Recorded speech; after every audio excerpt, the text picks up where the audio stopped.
तो welcome guys, स्वागत है आपका आपके अपने फिजिक्स यूट्यूब चैनल पर जिसका नाम है जितेंद्र प्रताप फिजिक्स क्लासेस। यहाँ पर डेली एक फिजिक्स का वीडियो अपलोड होता है जो कक्षा 12वीं का चल रहा है। इसके बाद 11th क्लास का आपको वीडियो मिलेगा। तो अभी तक हमने लेक्चर में क्या क्या पढ़े हैं, तो कूलॉम का नियम की चर्चा हुई थी, आवेश किसे कहते हैं, विद्युत किसे कहते हैं। तो आज का हम लोग का जो टॉपिक है वो है कूलॉम के नियम का सदिश रूप। जैसा हमें पता है कूलॉम का नियम किस लिए दिया गया था, तो कूलॉम का नियम जो है वो किन्हीं भी दो स्थिर बिंदु आवेशों के मध्य लगने वाले बल के लिए दिया गया था। और दोस्तों हमें ये भी पता है कि बल कौन सी राशि होती है, तो बल जो है एक सदिश राशि होती है। जैसे हम यहाँ पे बोले कि एक आवेश ये है Q1 और एक आवेश क्या है, ये Q2 है। माने कि ये क्या है Q1 और ये क्या है Q2, और ये एक दूसरे से कितनी दूरी पर स्थित हैं, तो r दूरी पर स्थित हैं। अब हमें इसमें पता नहीं होता है कि Q1 कौन सा है, प्लस है माइनस है, Q2 कौन सा है, प्लस है माइनस है। ठीक है, मतलब Q1 और Q2 के बीच शायद आकर्षण बल हो सकता है, प्रतिकर्षण बल हो सकता है, कुछ भी हो सकता है। या तो Q1 Q2 पर बल आरोपित करेगा, या तो Q2 Q1 पर बल आरोपित करेगा, तो कुछ भी हो सकता है। तो हमें ये जानकारी, यदि हमें कहिए कि Q1 Q2 के ऊपर बल आरोपित करे तो कितना बल लगाएगा, Q2 Q1 के ऊपर बल आरोपित करेगा तो कितना बल लगाएगा, इस बल की दिशा क्या होगी, क्योंकि हमें पता है कि बल का जो है वो एक सदिश राशि होता है। और सदिश राशि किसे कहते हैं दोस्तों, तो वे राशि, ठीक है, जिसका परिमाण और दिशा दोनों ज्ञात होता है, ऐसे राशि को क्या बोलते हैं, सदिश राशि। ठीक है, और बल भी एक सदिश राशि होता है जिसका परिमाण और दिशा दोनों ज्ञात होता है। तो कूलॉम तो हमें ये बताया, कूलॉम का जो नियम पढ़े थे हम लोग, क्या कूलॉम का नियम पढ़े थे, तो F equal to 1/4 pi epsilon 0 k into Q1 Q2 by r square. ठीक है, जहां पे एप्सिलॉन 0 k क्या है, एप्सिलॉन 0 क्या है, वायु या निर्वात की विद्युतचलता, k क्या है उस माध्यम का परावैद्युतांक जहां पे ये दोनों आवेश रखे हुए हैं। Q1 और Q2 क्या होता है, आवेशों का परिमाण, और r क्या होता है, दोनों आवेशों के बीच की दूरी। तो हमें तो पता चल गया। अच्छा, हम 1/4 पाई को लिखते हैं क्या, 9 × 10⁻⁹ वायु या निर्वात के लिए। और यदि हमें Q1 Q2 और R पता रहेगा तो हम निकाल सकते हैं क्या, इन दोनों के बीच लगने वाला बल। लेकिन इसकी दिशा क्या होगी ये हमें जानकारी नहीं है, तो दिशा को निकालने के लिए हम क्या करते हैं, इसका सदिश रूप फाइंड करते हैं। ठीक है, तो कूलॉम के नियम का क्या, सदिश रूप। तो हम यही डायग्राम को अच्छे से बना लेते हैं। ठीक है, तो ये Q1 और Q2 क्या है, दो आवेश हैं, ठीक है, जिनके बीच की दूरी क्या है r, और इन दोनों के मध्य एक बल लग रहा है। अब हम बताया अभी तुरंत जस्ट कि ये बल आकर्षण भी हो सकता है, प्रतिकर्षण भी हो सकता है। ठीक है, अच्छा, हम अब चूंकि यहाँ दो आवेश हम क्या करेंगे, दोनों आवेश के लिए अलग अलग बल निकालेंगे। एक जब Q1 Q2 के ऊपर आरोपित कर रहा होगा, और एक जब Q2 Q1 के ऊपर बल आरोपित कर रहा होगा तब। ठीक है, तो सबसे फर्स्ट कंडीशन क्या है, स्थिति नंबर 1 या फर्स्ट हम क्या लिखते हैं कि आवेश Q1 के द्वारा Q2 पर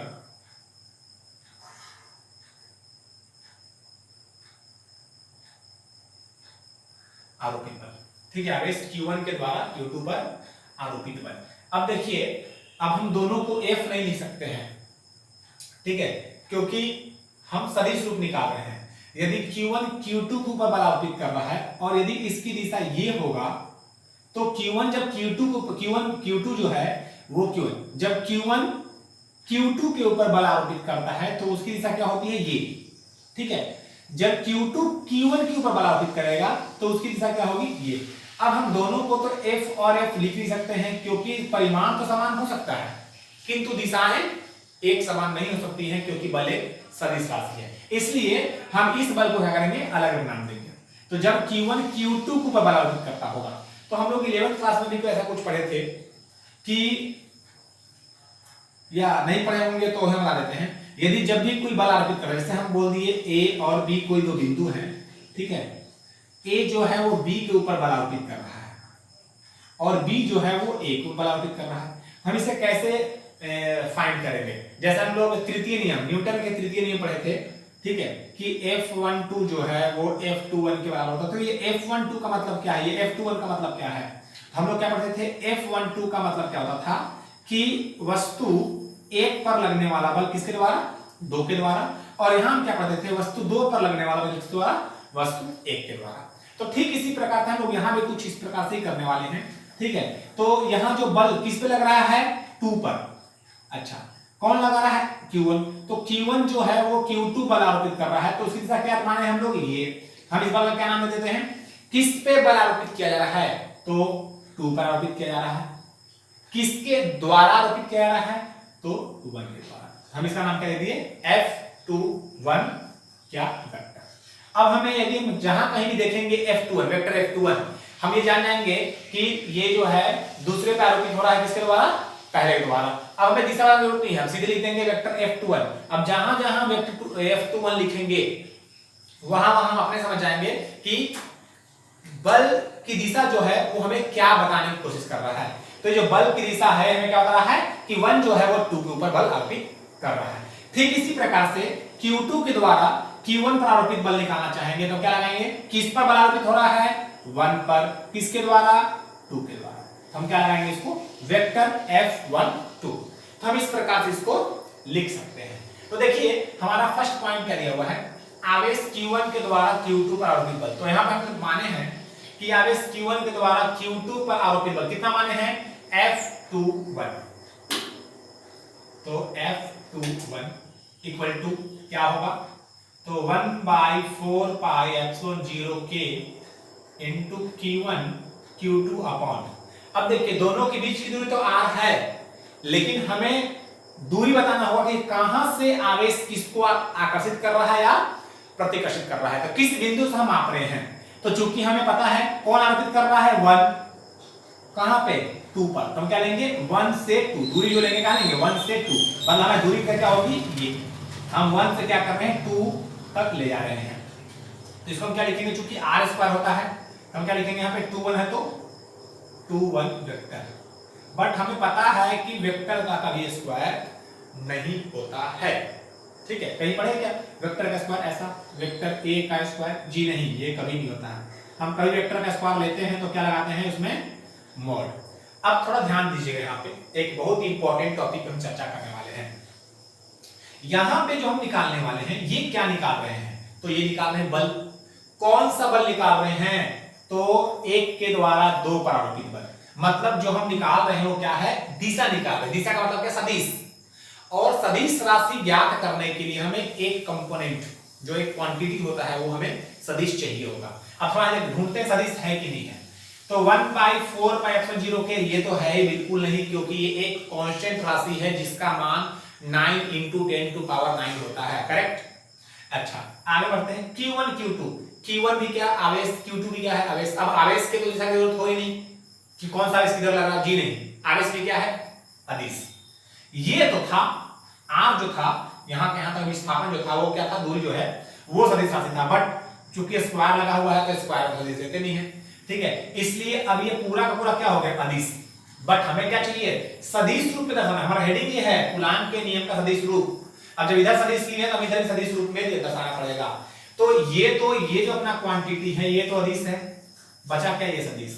अब चूंकि हम इस सदिश को भी अदिश के रूप में लिखे हैं तो हमें एक फॉर्मूला पता है कि यदि किसी सदिश को अदिश रूप में लिख दिया जाए, ठीक है, यदि किसी सदिश को अदिश रूप में लिख दिया जाए तो उसके साथ हम किस चीज का गुना करते हैं कि वो सदिश राशि बन जाता है। तो हम एक फॉर्मूला पढ़े हैं क्या, vector A equal to mod vector A, sorry ये नहीं, हम लोग पढ़े हैं वेक्टर A इक्वल टू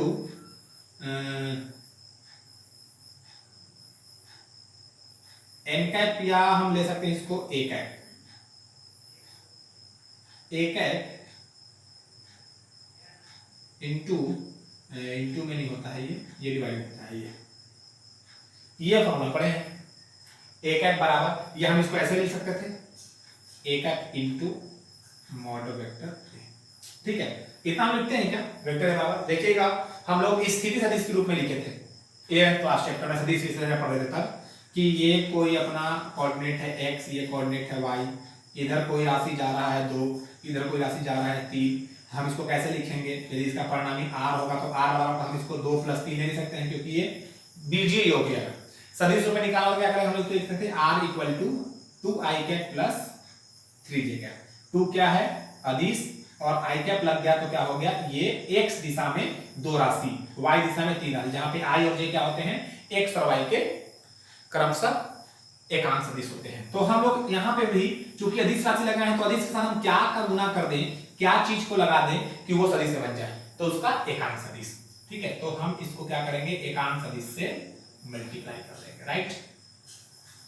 तो इसका एकांक सदिश क्या हो जाएगा, उतना ही हो जाएगा R21। ठीक है, अच्छा हम लोग इसको और क्या लिख सकते हैं, देखिए अभी तो जस्ट हम लोग फॉर्मूला पढ़े हैं कि Q1 Q2 इसको तो सेम टू सेम रख दीजिए। अभी हम जस्ट पढ़े थे कि A कैप का फॉर्मूला क्या होता है, vector A upon mod vector A। तो हम इस कैप को क्या लिख सकते हैं इस फॉर्मूला से, vector 21 upon mod of vector 21, इतना लिख सकते हैं क्या। देखिए cap vector mod, cap vector mod. ठीक है, इसको और यदि हम लिखना चाहें तो क्या लिखेंगे, देखिए तो F21 equal to 1/4 pi epsilon 0 के Q1 Q2 by R square into R, कितना हो जाएगा R2 पावर Q इंटू। तो ये हमारा निकला क्या, देखिए वेक्टर फॉर्म आ गया क्या, यहाँ पे वेक्टर फॉर्म आ गया क्या जी, वेक्टर फॉर्म आ गया, वेक्टर फॉर्म निकाल दिए। तो ये होता है क्या, Q1 के द्वारा Q2 पर आरोपित बल। इसी प्रकार से सेकेंड कंडीशन जो हमारा बोल रहा है, आवेश Q2 के द्वारा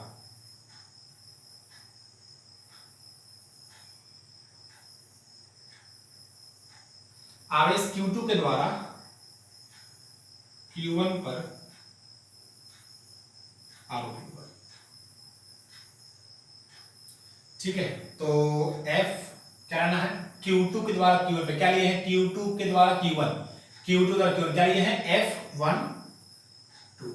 तो इसका भी क्या हो जाएगा सेम जैसे हम लोग ऊपर किए थे, Q1 Q2 बाई दूरी यहाँ पे 2 था तो 2 लिए, यहाँ पे क्या लेना पड़ेगा अपने को 1 2 into 1, क्योंकि अदिश के साथ क्या लगाएंगे हम एकांक सदिश। फिर से इसको हम क्या लिख सकते हैं, वेक्टर 1 2 बराबर 1/4 पाई एप्सिलॉन 0 के into Q1 Q2 by R12 का स्क्वायर इंटू, इसको हम क्या लिखेंगे vector R12 by mod vector R12। और यदि हम इसको अच्छे से जमा के लिख दें तो क्या निकल जाएगा अपना 1/4 पाई एप्सिलॉन 0 के Q1 Q2 अपॉन R12।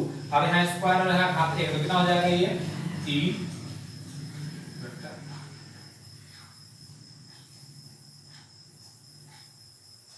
ठीक है, तो ये अपना निकल गया क्या,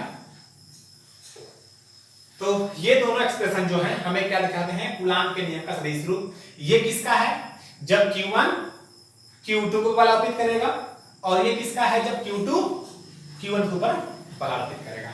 यदि उतारना चाहेंगे तो आप उतार सकते हैं, और समझ गए होंगे तो अच्छी बात है। ठीक है, तो ये आपका क्या है कूलाम के नियम का सदिश रूप। अगला टॉपिक जो हमारा है वो क्या है, स्थिति सदिश के रूप में कूलाम का नियम। क्योंकि हम लोग आज 2 टॉपिक करने वाले हैं, 2 टॉपिक पढ़ने वाले हैं। एक तो था कूलाम के नियम का सदिश रूप, ये पढ़ लिए, और अगला टॉपिक क्या हमारा स्थिति सदिश के रूप में कूलाम का नियम। ठीक है,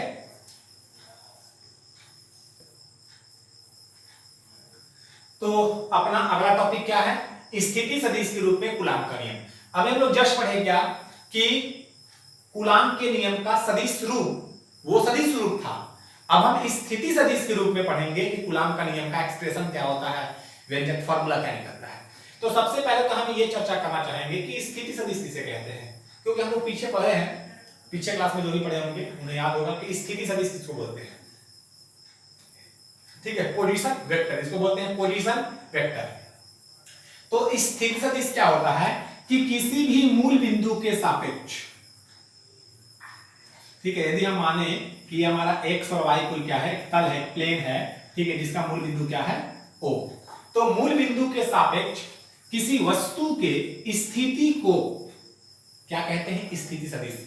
जैसे कि यदि हमें किसी भी स्थान को बताना हो गया तो हम डायरेक्टली तो अपना पता नहीं दे देंगे कि वहाँ स्थान है। जैसे हमें अपना एड्रेस देना है तो क्या अपने केवल गांव का नाम देंगे क्या? नहीं, हम गांव के साथ पोस्ट, तहसील, जिला सब देंगे। तो हमें क्या करना पड़ता है, एक चीज बताना पड़ता है, एक नियत जो है स्थान बताना पड़ता है जिसके द्वारा हमारी पहचान हो सके। ठीक है, तो उसी प्रकार से हम इस बिंदु की पहचान क्या करते हैं, एक नियत बिंदु, क्योंकि मूल बिंदु कभी खसक सकता है। मूल बिंदु रहता है, इसलिए किसी भी वस्तु का मूल बिंदु के सापेक्ष स्थिति को बताना क्या कहलाता है, उसकी स्थिति सदिश। और उसी रूप में हम क्या करेंगे, कूलाम के नियम। अब थोड़ा बताइए, कूलाम के नियम में कितने बिंदु लेने पड़ते हैं, कितने बिंदु आवेश? तो 2 बिंदु आवेश लेने पड़ते हैं। हम यहाँ भी 2 बिंदु आवेश लेते हैं। एक लेते हैं क्या, Q1, और एक लेते हैं क्या, Q2। अब चूंकि Q1 भी मूल बिंदु से कुछ दूरी पर स्थित होगा, Q2 भी मूल बिंदु से कुछ दूरी पर स्थित होगा। तो हम ऐसा करते हैं क्या कि माना कि Q1 आवेश और Q2 आवेश का स्थिति सदिश। अब जब भी स्थिति सदिश बोला जाए तो ये समझ लेना है कि हम उसकी दूरी मूल बिंदु से दे रहे हैं। ठीक है, तो हम क्या लिखेंगे, माना कि Q1 और Q2 दो स्थिर आवेश हैं जिनका स्थिति सदिश क्रमशः वेक्टर R1 और वेक्टर R2 है। ठीक है, Q1 और Q2 दो आवेश हैं जिनके स्थिति सदिश क्या है, वेक्टर R1 और वेक्टर R2। ठीक है, अब हमें क्या करना है, इन दोनों के बीच बल लगाना है। तो मान लेते हैं इन दोनों के बीच ये बल लगाना है। अब फिर से देखिए, चूंकि हम स्थिति सदिश, फिर से आगे सदिश, तो सदिश रूप में हम क्या पढ़े कि पहले Q1 Q2 को बल आरोपित करेगा, उसका फाइंड करना पड़ेगा, और Q2 Q1 को बल आरोपित करेगा तो उसको भी फाइंड आउट करना पड़ेगा हमें। ठीक है, तो जब Q1 Q2 को बल आरोपित करता है तो इसको हम लोग क्या लेते हैं, अभी तुरंत बताए थे, Q1 Q2 पर F21, 2 1 पे करेगा तो क्या करना पड़ेगा हमें, 1। ठीक है, तो चलिए हम लोग यहां करते हैं क्या, नंबर 1, Q1 के द्वारा Q2 पर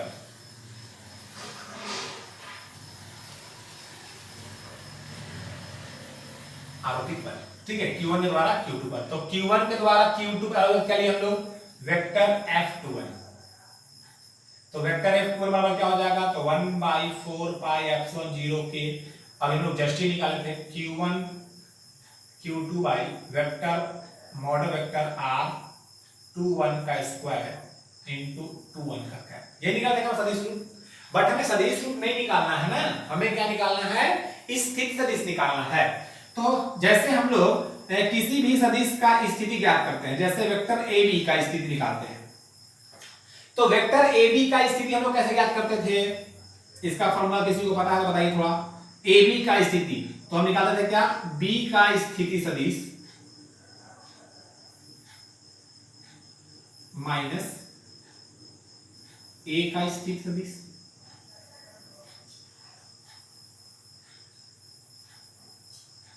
ठीक है, वेक्टर AB का मतलब क्या होता है, B का स्थिति सदिश माइनस A का स्थिति सदिश।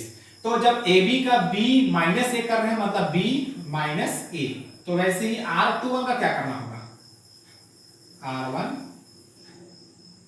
Minus R2। 1 माइनस 2 का मतलब B माइनस 1 की है, B माइनस 1 की है, तो हमें हो जाएगा 1 माइनस 2। अब इसको क्या लिख सकते हैं,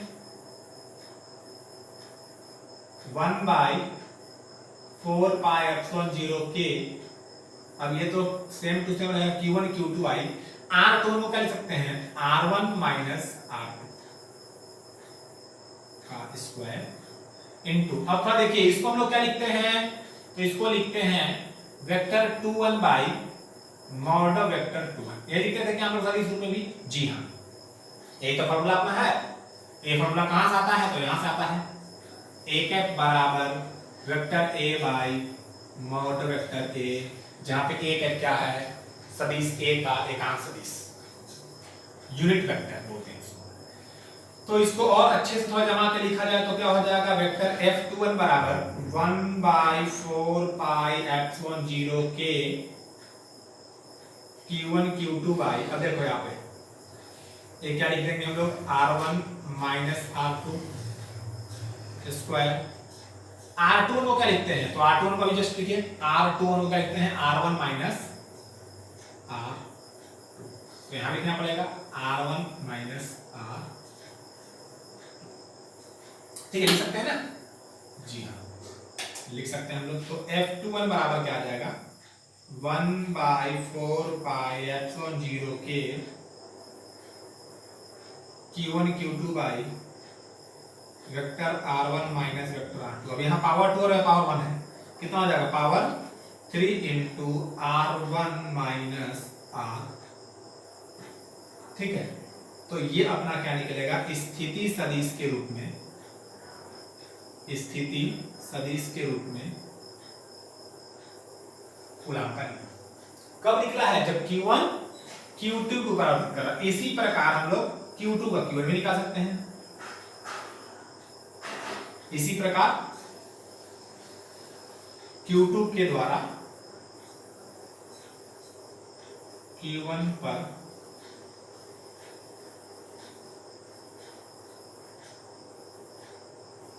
आरोपित बल, तो क्या हो जाएगा अपना F12 बराबर, अब F12 क्यों लेंगे, क्योंकि हमें पता है 2 के द्वारा 1 पर आरोपित बल क्या होता है F12। तो F12 बराबर क्या हो जाएगा 1/4 के Q1 Q2 अपॉन, अब जहां पे हम लिए थे 1 वहां हो गया 2, और जहां लिए थे 2 वहां हो गया 1। तो यहां हम क्या कर देंगे, जहां 1 है वहां पे 2 से रिप्लेस कर देंगे, और जहां 2 है वहां 1 से रिप्लेस कर देंगे। तो ये आपका हो जाएगा क्या,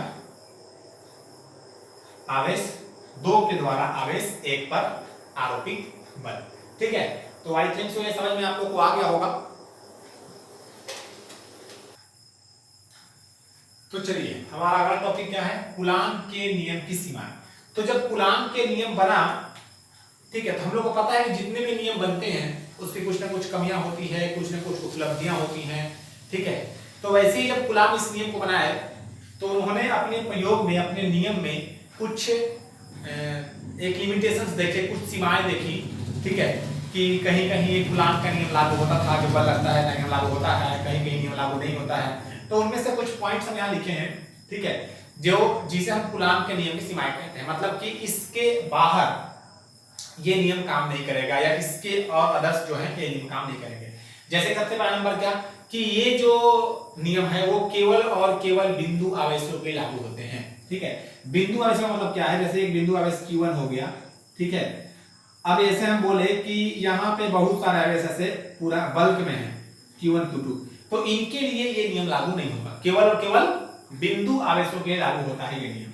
ठीक है, हम ऐसा कह सकते हैं कि जिस बिंदु पर एक आवेश नियम होगा उसके लिए ये नियम लागू होता है। नंबर 2 क्या, यह केवल और केवल स्थिर आवेशों पे लागू होगा। ये नहीं कि एक आवेश यहाँ Q1 है तो ये खसक के यहाँ चला जाएगा, ये यहाँ आ गया तो सब में लगेगा, जी नहीं, ये केवल और केवल स्थिर आवेशों के लिए लागू होता है। अब हमें समझ में आ गया होगा स्थिर आवेश का मतलब क्या है, मतलब प्लस चार्ज में ये नियम लागू होते होंगे। ठीक है, अच्छा, थर्ड नंबर क्या है, अधिक दूरियां, मतलब कि जैसे हम बोलते हैं कि पृथ्वी और चंद्रमा, पृथ्वी और सूर्य, क्या इनके बीच लगता होगा, नहीं, तो इनके बीच गुरुत्वाकर्षण बल लगता है, विद्युत बल नहीं लगता है। ठीक है, तो ये अधिक दूरियों के लिए, अच्छा, अधिक दूरियों के लिए और बहुत कम दूरियों के लिए नियम लागू नहीं हो सकता है। जैसे हम बोल दिए कि कोई दो आवेश हैं Q1 और Q2, दो आवेश हैं, इनके बीच की दूरी 10⁻18 मीटर है, तो इनके बीच कितना विद्युत बल लगेगा, तो इनके बीच विद्युत बल नहीं लगेगा, इनके बीच क्या लगेगा, नाभिकीय बल लगेगा, क्योंकि ये बल जो है ये 10⁻⁻15 मीटर तक ही सीमित हो सकता है। मतलब यदि किन्हीं भी दो आवेशों के बीच की दूरी 10⁻⁻15 मीटर तक हो तो ये नियम लागू होगा, अन्यथा नियम लागू नहीं होगा। उसी प्रकार से बोल दिया जाए कि Q1 और Q2 के बीच की दूरी क्या है, 10⁻3 मीटर है, 10⁻4 मीटर है, तो भी इतने दूरियों के लिए नियम लागू नहीं होते हैं। मतलब कि न तो ज्यादा कम दूरियों के लिए होगा और न ज्यादा अधिक दूरी के लिए होता है, मतलब ये मध्यम दूरियों के लिए नियम लागू होता है। तो ये 3 पॉइंट आप याद रखेंगे। ठीक है, बिंदु आवेशों के लिए सत्य है, स्थिर आवेशों के लिए सत्य होता है, गतिशील आवेशों के लिए नहीं, और नंबर 3 जो है वो ना तो ज्यादा कम और ना ज्यादा अधिक, मतलब कि ये दूरियां जो है, ये नियम जो है वो 10⁻⁻50 मीटर से कम दूरियों के लिए और 1 मीटर से अधिक दूरियों के लिए जो है वो लागू होती है। ठीक है, तो ये आपका क्या है, कूलाम्ब के नियम की सीमा है। ठीक है, तो आज के लिए बस इतना ही है दोस्तों। यदि आपको यह वीडियो अच्छा लगा हो, इस टॉपिक में मजा आया हो पढ़ने में, तो प्लीज़ इस वीडियो को लाइक कर दीजिएगा।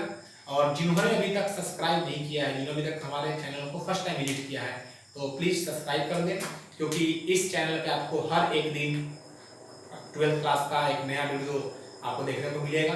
ठीक है, यदि आपका सपोर्ट ऐसी रहेगा तो हम और अच्छे वीडियो इस टॉपिक बनाएंगे, आगे टॉपिक बनाएंगे, जिससे आप लोगों को सुविधा हो पढ़ने के लिए। ठीक है, तो थैंक यू।